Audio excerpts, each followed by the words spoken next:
Well, hello, I'm Jane Hogan, the Wellness Engineer, and I'm very excited about this show, Wellness by Design, today because we're going to be talking about playful movement and how you can use that to help heal the body. I'm really excited to have my guest, Angie Berrett, here. Welcome, Angie. Hi, Jane. Thanks so much for having me. I'm so excited about this. When I first learned about what you do, I thought, okay, this is perfect for the podcast. I'm going to tell everyone a little bit about you.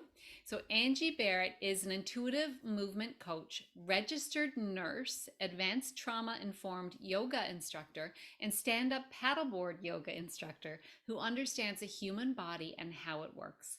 She helps people relieve stress, anxiety, depression, and trauma through play, movements, and fun so they can have healing and peace in their lives. That's really fabulous. She's the owner and creator of Angie Berrett Movement, coaching people how to release stored trauma in their bodies while increasing energy, strength, and flexibility.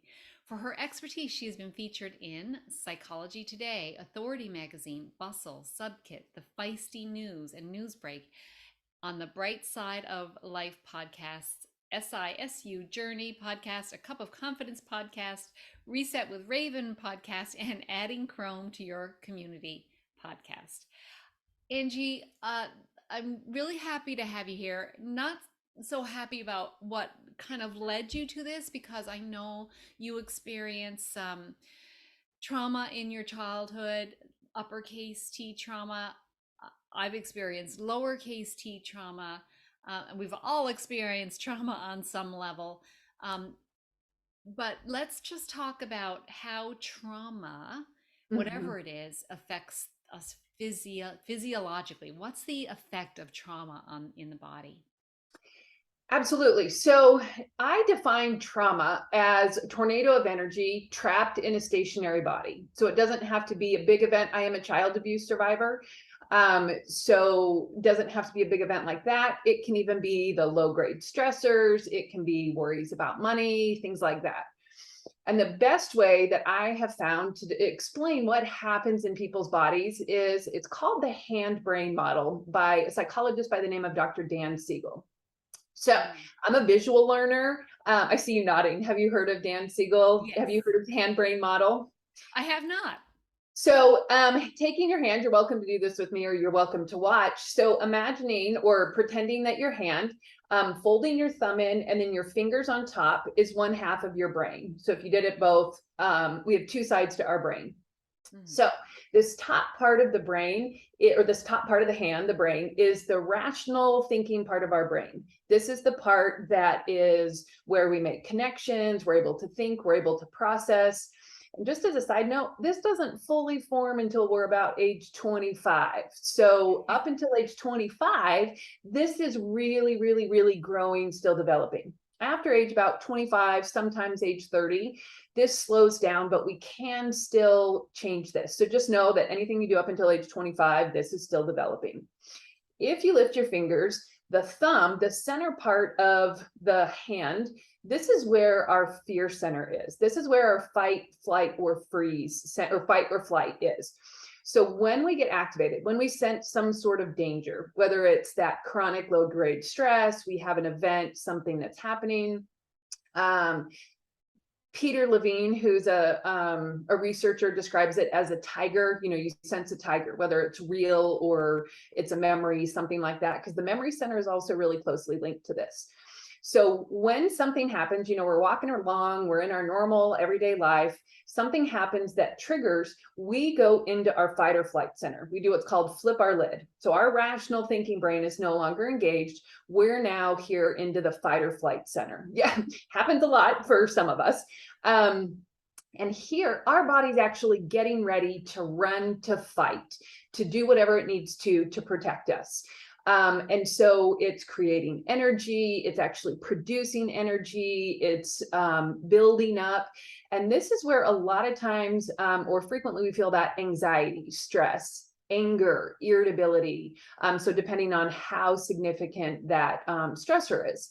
And then if that stressor doesn't go away, if it continues, we move down here into the wrist or the brainstem, which is the part that comes out of our brain down into our neck.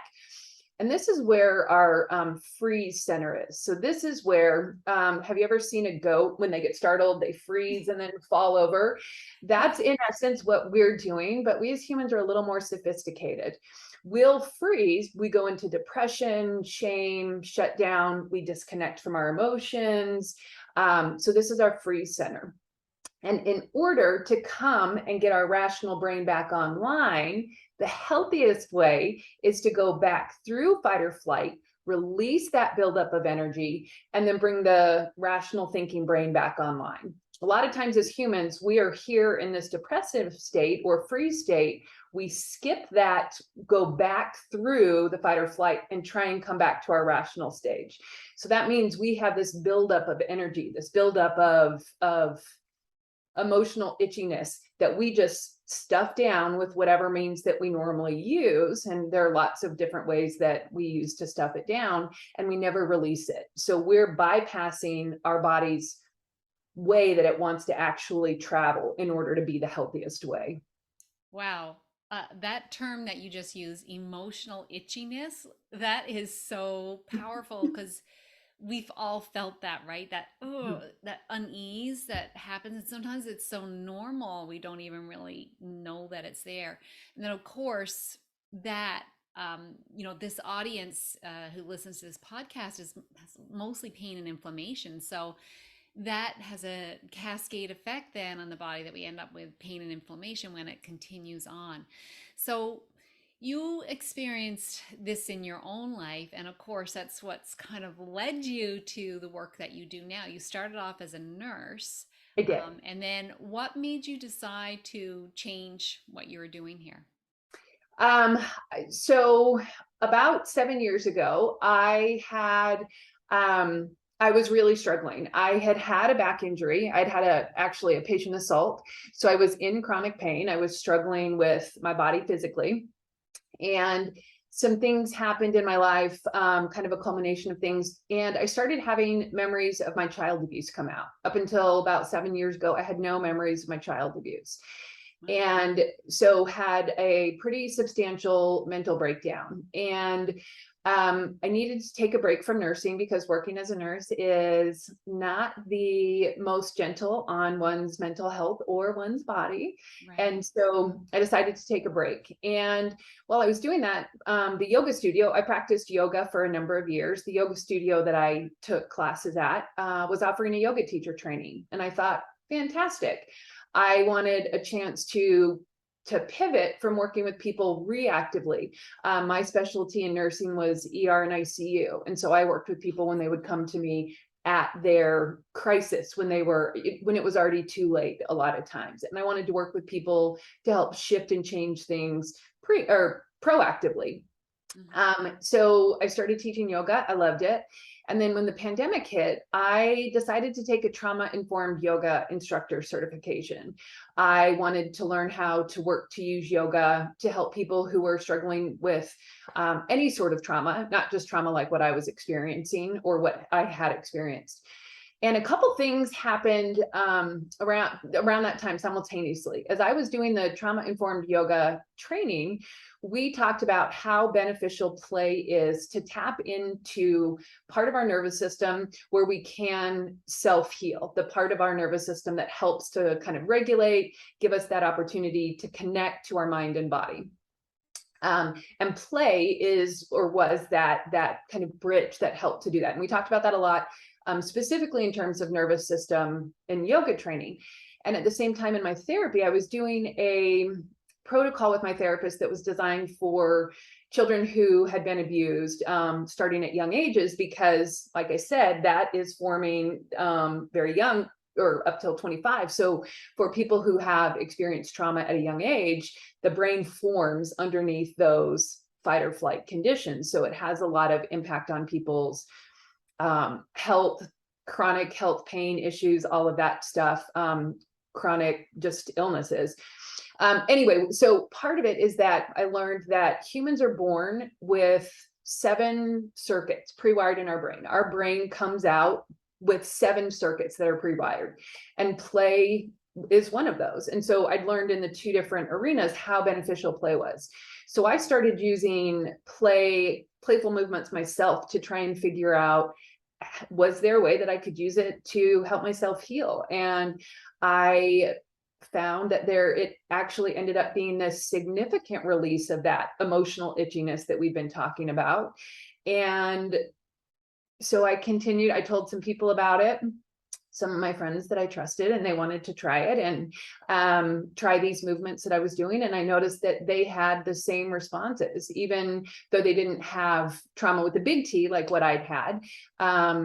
They still were able to release some of that emotional itchiness and feel better, just generally improve their overall health. I saw people, or I've worked with people who have had significant reduction in chronic pain, more connection to their body just by playfully moving. It's incredibly powerful, and it's something that our brains come pre-wired with. So we already know how to do it. We just, as grown-ups, don't. So it's learning how to re-tap into that part of our brain that can find that connection with our body. Why is it that play works this way? Why is play so powerful in terms of healing these traumas? One, like I said, we're born with our brains already wired knowing how to do that. So think of how children learn to navigate their world. Children play to learn safety. They play to learn what socially acceptable behaviors are. And so play can help us as grownups form new pathways as well, because it's already in there. It's already wired. Okay. I wondered if it was something to do with sort of play taking us back to childhood when some of these traumas may have happened, to kind of open it up again. It can, and it does, absolutely. Another thing that it does is play takes us out of our mind. Our minds are controlling most of what we do.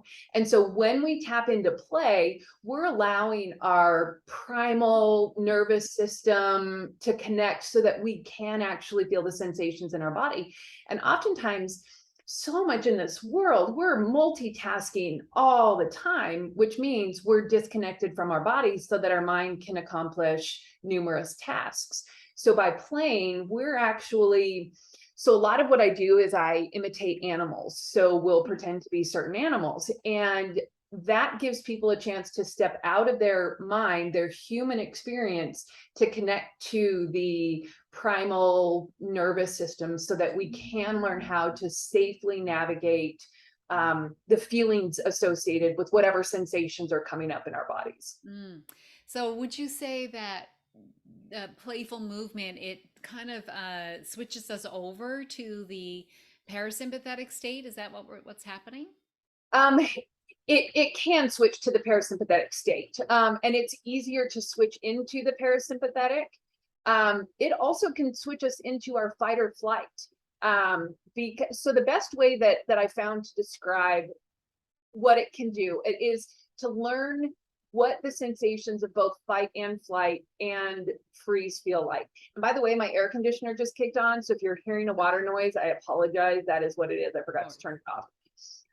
So the best way to learn what it is to play the game red light, green light. So imagine that I'm saying this, or you can even say it in your own head. When I say green light, run, kick, punch, do whatever you would do if you were trying to get away from a danger. And to whatever degree your body can do, make any sort of motions. And then when you say or think red light, freeze in place. And notice what's still churning for you, what's still happening. Your body's still moving. I mean, the insides are still moving. You're just frozen in place. And go back and forth through that a couple of times. And as you do that, you start to learn, what does fight or flight feel like versus what does freeze feel like, versus one of my favorite ones is to imagine that I'm a sea creature just floating on the water. And so as you do that, it's learning how to tap into a different part of the nervous system, a part of the parasympathetic called the ventral vagal. For all you science people out there, it's called the ventral vagal. But it's more that rest and digest portion. So where you can feel that comfort, you can feel that peace, but you're not in freeze. And so as you do these playful movements, learning what the physical response is to fight or flight makes it easier to start to recognize when you're going into it earlier, so that you can do things to find those movements to bring you back into your parasympathetic or your rest and digest portion. So it does both. And that's the benefit of it, is it gives an opportunity to learn all the nervous system responses in a way that doesn't actually re-trigger or put people back into a sense of helplessness or overwhelm.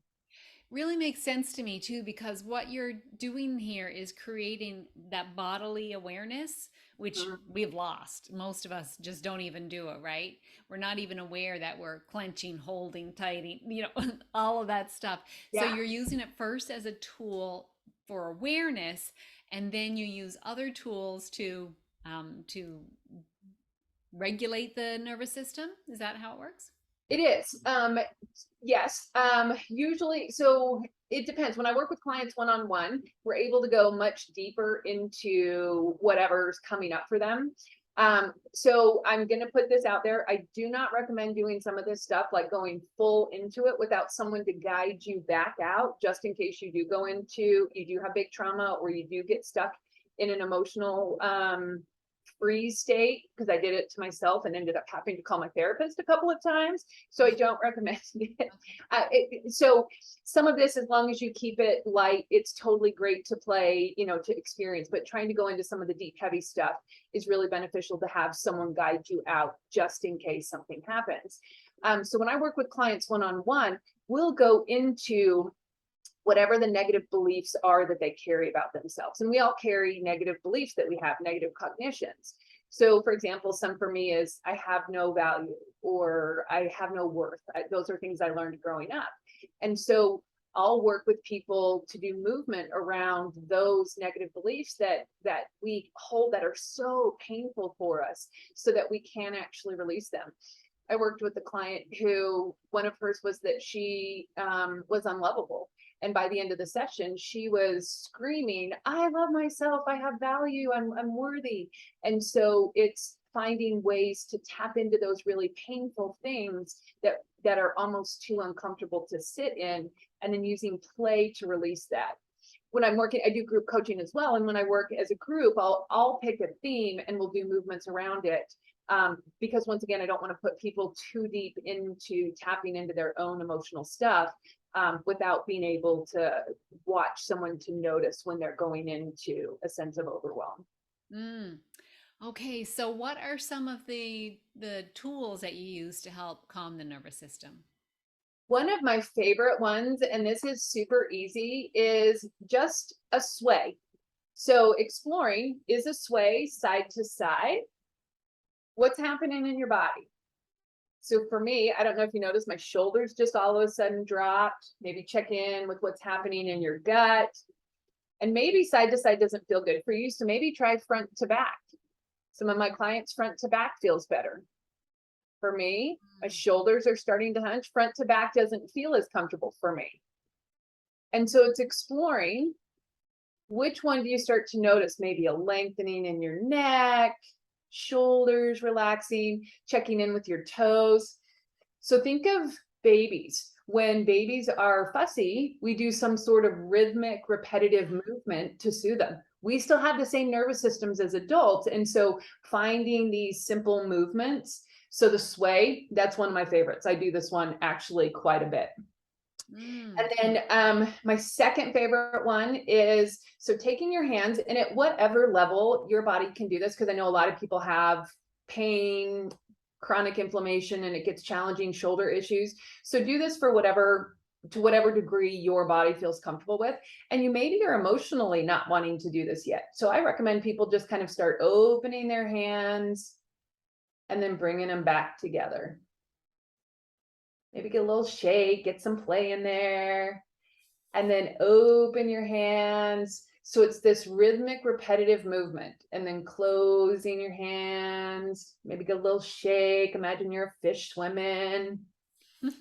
And then maybe as you start to feel more comfortable or feel more open, maybe try opening your arms a little bit wider. And then either bringing your palms to touch, or if you want, maybe grabbing your elbows, grabbing your arms, grabbing your shoulders, depending on how feels comfortable. And then maybe give a little shake, like you're shaking someone that you love. And then just keep moving. You can move with the breath, move with whatever rhythm you want, arms opening wider. And then bringing the arms back in. If you're crossing the arms, maybe switch the crossing, get a little shake. And then just flowing through that. And if you want, still keep the hands going with whatever feels comfortable. But if you're feeling maybe more open, maybe start to lengthen up and then coming back in. And so it's just repeating this fluid.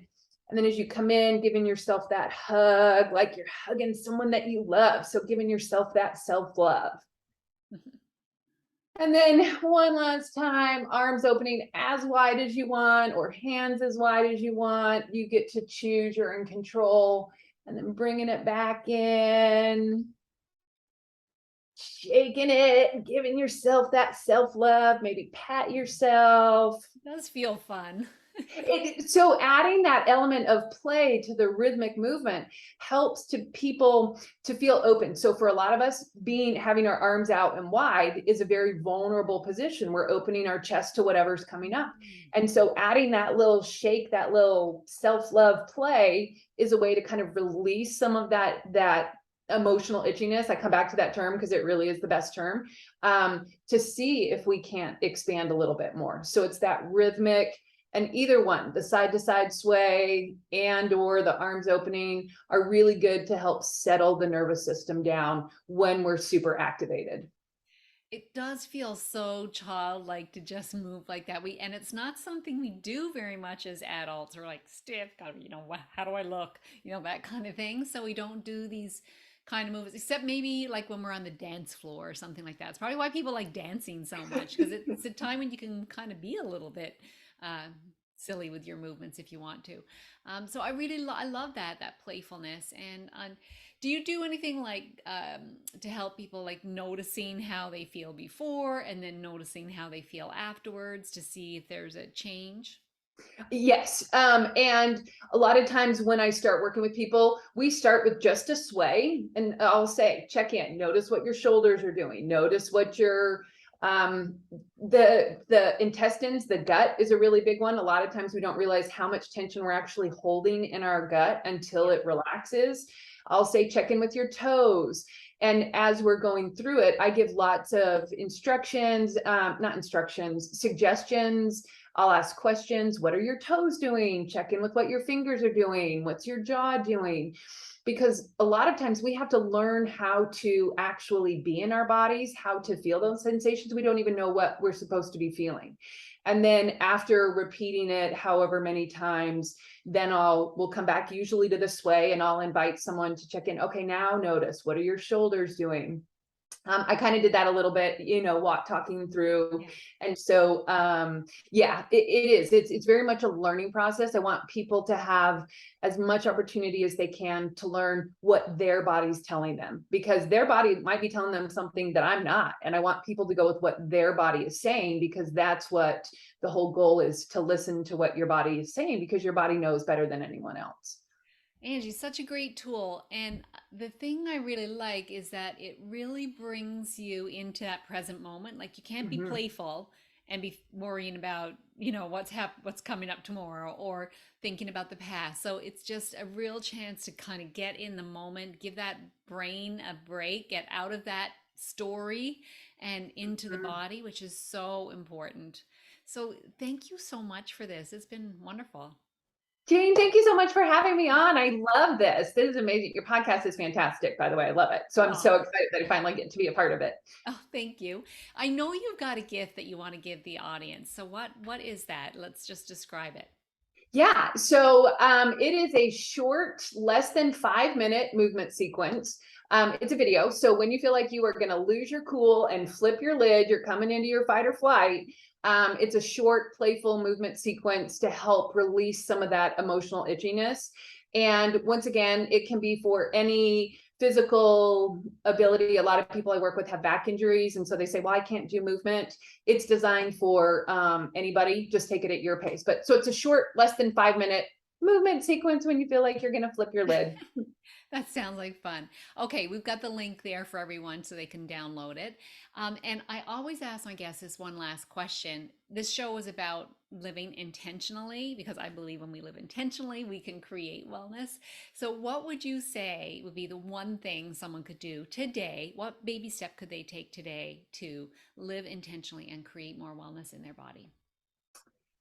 I'm going to come back to the sway, learning how to find something that just will bring you almost instant relief, something that will help settle you inside and give you a chance to connect to your body in a way that maybe doesn't feel overwhelming. The sway, that would be what I suggest. I love it. It's so easy. You've got it with you all the time, right? And you can also even do that in public and not look too strange. So, I great do it tip. at work. When other people are around, when I get really stressed, I'll do it. Yeah, it's something that you can do, and people don't even really look at you funny. So it's something you, like you said, always have. So good, so good. Angie, where can people find you if they want to learn more about you? So my website is angieberrettmovement.com, and I spell my last name Berrett. I spell it a little bit differently. And so my website, also my social medias, Instagram, it's Angie Berrett Movement, Facebook, it's Angie Berrett Movement. But you can get to any of my social medias through my website. That's probably the easiest place to So go to fun. I everything bet out. you're going to have a bunch of people follow you now because they're going to want to see these movements that you're doing. So thank you so much for being a guest on Wellness by Design today, Angie. Oh, Jane, thank you so much for having me. Well, that was just so great. And to the audience, thank you so much for watching and or listening. And check out Angie's website and her Instagram and see what she's doing there. And also get that great little tool that she's got for you, and start calming your nervous system. Thanks so much. We'll see you later.